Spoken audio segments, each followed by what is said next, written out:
सुबह 10 बजे से लेकर 11 बजे के बीच में उपस्थित हुआ आप सबके सामने। इस सप्ताह जिनकी कुंडली विश्लेषण जन्म कुंडली का इस कार्यक्रम के अंतर्गत चुनी गई है वो कुंडली है मनकीरत सिंह और डेट ऑफ बर्थ है इनका 28 सितंबर 2000 13:44 सहारनपुर उत्तर प्रदेश।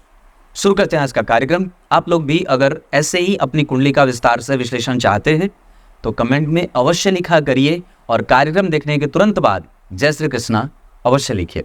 शुरू करते हैं इनकी कुंडली पे विश्लेषण। धनु लग्न की कुंडली में लग्न 19 डिग्री का बना है, पूर्वाषाढ़ा नक्षत्र, और इस कुंडली के लिए चंद्रमा जो बैठे हैं वो अपने ही नक्षत्र में बैठे हैं। इसका अर्थ होगा कि जो इनकी कुंडली का लग्न का नक्षत्र है उत्तराषाढ़ा वो शुक्र का नक्षत्र, और जन्म कुंडली में पूर्वाषाढ़ा, और जो चंद्रमा बैठे हैं वो बैठे हैं हस्त नक्षत्र में, वो अपने ही नक्षत्र में बैठे हैं चंद्रमा के। इसका अर्थ है कि जातक की कुंडली में लग्न का नक्षत्र बना पूर्वाषाढ़ा शुक्र का और चंद्रमा का नक्षत्र बना हस्त, और शुक्र और चंद्रमा दोनों ही इस कुंडली के लिए बहुत महत्वपूर्ण नहीं होते, क्योंकि शुक्र छठवें भाव के अधिपति के साथ पापी भाव लाभ भाव के अधिपति होते हैं, और उसके बाद चंद्रमा जन्म कुंडली के अष्टम भाव के अधिपति होकर के दशम भाव में बैठे हैं और अमावस्या दोष। हालांकि जन्म कुंडली के दशम स्थान में सूर्य और चंद्रमा का एक साथ बैठ जाना थोड़ा कन्फ्लिक्ट में लेके जाता है। वैसे दशम स्थान में सूर्य और चंद्रमा का बैठना व्यक्ति को राजनीतिज्ञ बनाता है और डीप थॉट में ले जाने वाला बना देता है। इसके साथ साथ व्यक्ति का रिसर्च और उसका वोट बैंक बहुत बढ़िया होता है। ये कुंडली धनु लग्न की बनी, लग्न बना है 27 डिग्री 47 कला का, उत्तराषाढ़ा नक्षत्र का लग्न बना, और इस आधार पर आपकी कुंडली में जो केतु बैठे हैं वो उत्तराषाढ़ा के बैठे हैं, और वो सूर्य आपकी कुंडली में नवम भाव के अधिपति होकर के दिग्बली हैं, लेकिन नीचा विलासी है। इस वजह से कई बार, हालांकि सूर्य दशम भाव से में बैठ करके जन्म कुंडली के चतुर्थ भाव को देख रहे हैं, जिसके कारण व्यक्ति माता और पिता की सेवा करने वाला होगा।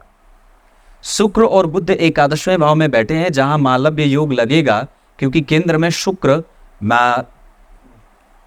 केंद्र में चंद्रमा बैठे और बुध 12वें भाव से एक घर पीछे यानी कि एकादशवें भाव में सप्तम भाव के अधिपति होकर के शुभ ग्रह की राशि में, और सप्तम भाव में राहु व्यक्ति के दिनचर्या को खराब करने की पूरी कोशिश करेंगे। यहाँ राहु मारकेश भी हो सकते हैं, क्योंकि धनु लग्न की कुंडली के लिए सप्तम भाव मारक होगा, बाधक भी होगा, और इस वजह से कई बार उसके दिमाग में मतभेद बनते हैं, विचारों में वैमनस्व का भाव आता है, ईर्ष्यालु प्रवृत्ति होती है, और कई बार व्यक्ति को जहां विचार करना चाहिए वहां विचार नहीं करता और दिमाग ज्यादा लगाता है। जन्म कुंडली में धन भाव, तृतीय भाव, चतुर्थ भाव, पंचम भाव ये सारे भाव खाली हैं। जन्म कुंडली के धन भाव पे गुरु की दृष्टि है, जन्म कुंडली के पराक्रम भाव पे पराक्रम के कारक मंगल की दृष्टि है, जन्म कुंडली के चतुर्थ भाव के अधिपति छठवें में नौकरी का योग लगाएंगे, सूर्य की दृष्टि भी नौकरी में सहयोगी सिद्ध होगी। पंचम भाव के अधिपति मंगल जन्म कुंडली में अपने मित्र की राशि में त्रिकोण में, और उससे ठीक आगे गुरु और शनि, यहां भी सरकारी नौकरी का योग लगेगा। गुरु की दृष्टि दशम स्थान पे सरकारी नौकरी में लाभ देगी, और व्यक्ति के पराक्रम को बढ़ा करके कई बार व्यक्ति को शुक्र की दशा में आर्थिक संकट भी देने के योग बनाएंगे। हालांकि वो वापस व्यक्ति उसको पाट लेता है और फिर वापस उसको सहूलियत हो जाती है, लेकिन छठे भाव में गुरु और शनि व्यक्ति को रोगी और आलसी भी बना सकते हैं। व्यक्ति नौकरी करने की तरफ ज्यादा जाए तो ज्यादा लाभ होगा।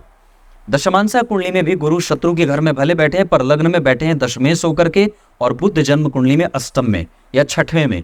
इस वजह से थोड़ी बहुत प्रतियोगिता रहेगी करियर में। और अगर अभी देखें तो अभी राहु की दशा चल रही है, जिसके कारण भी आपको परेशानी में गुजरना पड़ रहा है। कई बार व्यक्ति छोटे छोटे अंकों से छटता है और छोटे छोटे अंकों के कारण असफल होता हुआ प्रतीत हो रहा है। इस कुंडली में सरकारी नौकरी की तैयारी ज्यादा है, और इस कुंडली में व्यक्ति नौकरी करे तो बल भी ज्यादा है। इस कुंडली में आयु बहुत अच्छी है, और इस कुंडली का अनुशासनहीन होना इस कुंडली को कमजोर कर रहा है। अब आपको मैं इनकी कुंडली के पंचांग पे लेके आता हूं। इनकी कुंडली का जो पंचांग बना शुक्ल प्रतिपदा का, ये चंद्रमा जो है जब पापक होंगे तो व्यक्ति को कई बार इरेगुलर करेंगे, या कई बार व्यक्ति स्वतंत्र व्यवसाय के बारे में भी विचार करेगा। हालांकि ये दूसरे नंबर पे रखना चाहिए। पहले आपको नौकरी की तैयारी करनी चाहिए, उसके बाद दूसरे नंबर पे आपको व्यवसाय करना चाहिए। इसमें कोई कंफ्यूजन मत रखिएगा, बिल्कुल क्लियर बोल रहा हूँ। और यही होगा, पहले आप नौकरी की तैयारी करें तो ज़्यादा अच्छा हो। बाद में अगर नौकरी ना हो, और वो नौकरी क्यों ना हो, संभव है आपकी कुंडली का चंद्रमा, क्योंकि वो अमावस्या दोष में है, और जिसके कारण, और छठवें भाव में शनि नौकरी तो देते हैं पर आलस्य भी दे देते हैं। जन्म कुंडली में छठवें भाव में लग्नेश का बैठना नौकरी की प्राबल्यता दे रहे हैं। शनि के साथ गुरु का बैठना नौकरी का योग लगाएगा। पराक्रम भाव पे पराक्रमेश और शनि के साथ मंगल का देखना व्यक्ति को पराक्रमी बनाएगा, और साथ ही साथ उसको आउटडोर जाकर के मेहनत करने का बल बढ़ा रहे हैं। आप अपने घर से दूर हट करके मेहनत करेंगे तो ज़्यादा सफल होंगे। छोटे बड़े भाई के साथ संबंधों में कमजोरी तो नहीं है, उनके साथ सुख है, और उनका सुख आपको मिलता भी रहेगा। ये कुंडली में गुरुवार को जन्म हुआ है, इस वजह से आपकी काया अच्छी है। व्यक्ति हट्ठे कट्ठे वजनदार होता है, गंभीर होता है, आसन का गंभीर होता है, और दार्शनिक दृष्टिकोण का होता है। वो सत्य बोलने वाला होता है और क्रोधी भी होता है, पर किसी के विरोध में जाने वाला नहीं होता, सबको खुश रखने वाला होता है। यहाँ पे ब्रह्म योग हस्त नक्षत्र में जन्मे होने के कारण व्यक्ति में निरंतरता रखने की कमी है। निरंतर होइए। ब्रह्म योग में जन्मे हैं, ब्रह्म के सदृश विचार करिए। ब्रह्म का कोई स्वरूप नहीं होता, ब्रह्म का कोई स्वरूप नहीं होता, पर जब आप उसकी प्रतिछाया बनाने लगते हैं तो आपको उसमें भगवान स्वरूप दिखने लगते हैं, जो प्रकृति से भरे होते हैं। जो प्रकृति से भरे होते हैं उसमें प्रकृति की सारी चीजें, पहाड़ भी है, नदी भी है, झरना भी है, तालाब भी है, पोखरा भी है, सूर्य भी है, चंद्र भी है, नवग्रह है, तारामंडल, आकाश गंगा, सब कुछ है, संपूर्ण ब्रह्मांड, जो भगवान ने युद्ध के मैदान में अर्जुन को दिखाया था, जो भगवान माता यशोदा को दिखाए थे। विराट स्वरूप उन्होंने दिखाया था। अपना मुख खोला तो संपूर्ण चीजें वहीं पे, क्योंकि वो ब्रह्म है और वो सब कुछ अपने आप में समेट करके बैठा है, अपना ही विस्तार करता है और अपना ही समेटता है।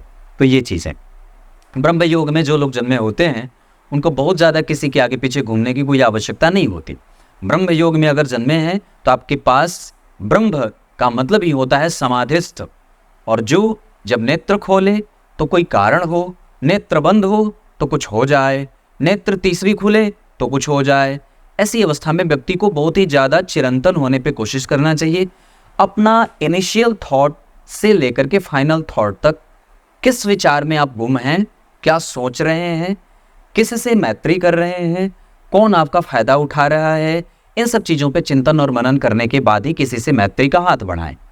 आपकी कुंडली में चतुर्थ भाव छठे में है, नौकरी पर माता को रोगी बना रहा है, क्योंकि इसके दो कारण हैं। एक तो चंद्रमा अमावस्या दोष में नहीं भले लग रहा है पर वो परेशान जरूर कर सकता है, पिता को स्वास्थ्य में परेशानी दे सकता है, विचारों में ऑथेंटिकेशन नहीं होता और विचार कई बार भ्रम में बदलते रहते हैं।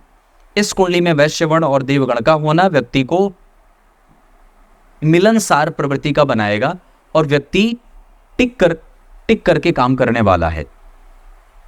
पंचम भाव के अधिपति का नवम में जाना बहुत अच्छा राजयोग बनेगा। गुरु का दशम स्थान को देखना राजयोग बनाएगा। गुरु का धन भाव पे देखना वाणी का कठोर बनाएगा। गुरु का जन्म कुंडली में ये पांचवी, ये सातवीं दृष्टि जो यहाँ बनी वो व्यक्ति को व्यय और विदेशी योग, बाहर जाकर के धन कमाने का योग लगाएगा। नवमांश कुंडली में गुरु राहु के साथ चंद्रमा का बैठना इस कुंडली को लाभान्वित करेगा और करियर में एस्टेब्लिशमेंट देता है, पर कई बार घर में थोड़े बहुत कलह का योग राहु के कारण बनेगा। वैसे नवम भाव के अधिपति का पंचम में जाना एक प्रकार से यहाँ भी राजयोग बनेगा।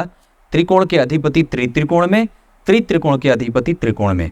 शुक्र तो नहीं है केंद्र में पर गुरु केंद्र में है, चंद्रमा केंद्र में है।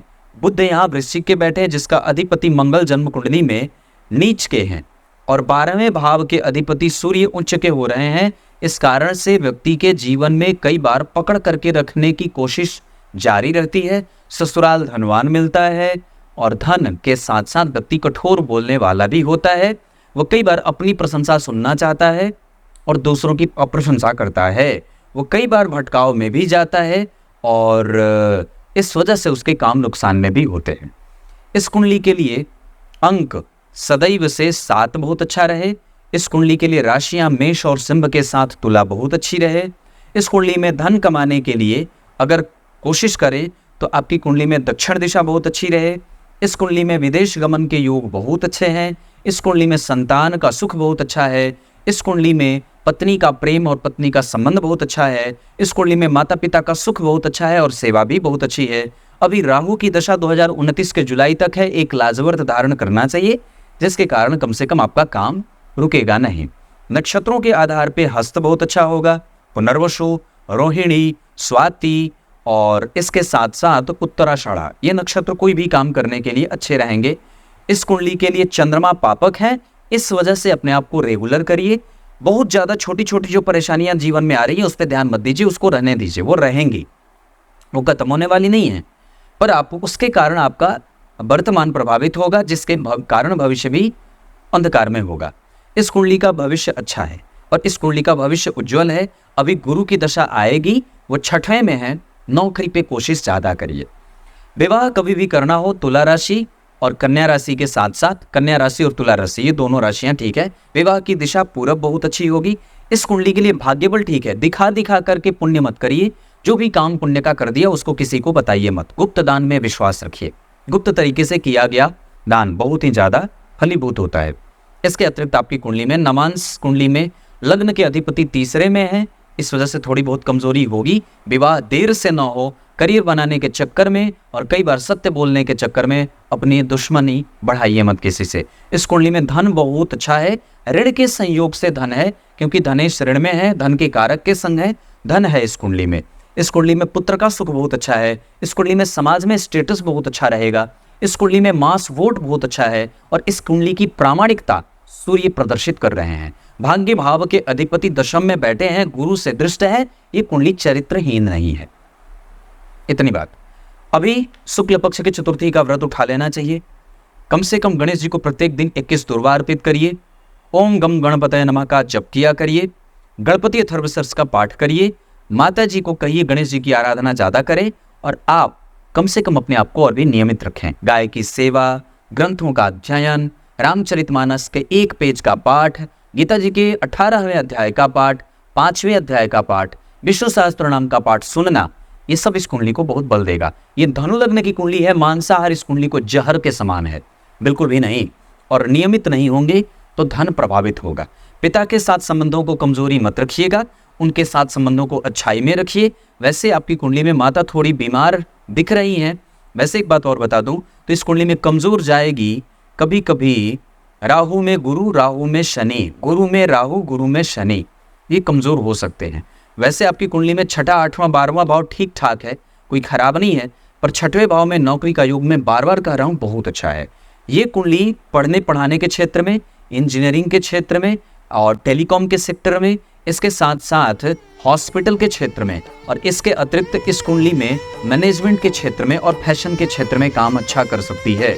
इस कुंडली के आधार पे व्यक्ति खेल कूद के क्षेत्र में भी बहुत अच्छा करियर बना सकता है। तब तक के लिए बहुत बहुत नमस्कार।